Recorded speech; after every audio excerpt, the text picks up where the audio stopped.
The third thing we said is this. We think we need to have intentional mentoring. I mean, we looked around at each other and we said, you know what? When this church gets to be more than like 20 people, then some people are going to kind of feel on the outside. And so it's going to be important that we remain a place of great love. Jesus says, they will know that you are my disciples by your love for each other.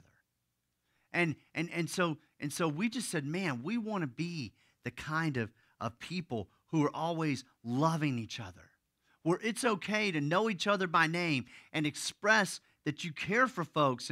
And you know, hey, Stuart, I love you. Hey, John, I love you. Hey, Barb, I love you, okay? Whoever it is, and that we can express and be expressively loving, caring folks. Man, that needs to be at the heart and soul of who we are. And as you love people, and there's that quality of love, like we talked about in John 15, where Jesus says you sacrifice, you have intimacy, you initiate with each other, you're productive in each other's lives. He says, man, you know what? As we have that kind of a church, then what's going to happen is, to make sure nobody's on the outside, is we're going to have these small groups.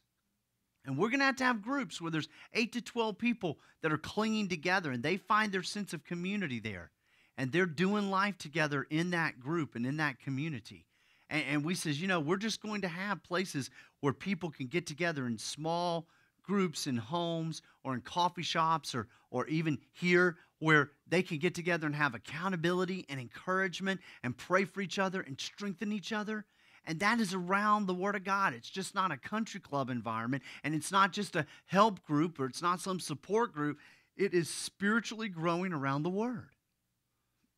What would it be like if we really did the one another's of bearing with one another and praying for each other and encouraging one another and really admonishing one another at times?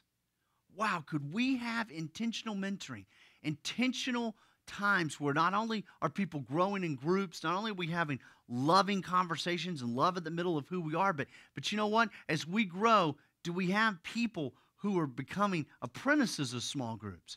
Do we have people who are learning how to do the host team stuff so they can take it over? Do we have people learning how to do the sound so that they can be the next sound person, so that we're all growing up into the fullness of Jesus? Man, we need intentional mentoring. We need intentionality in growing together.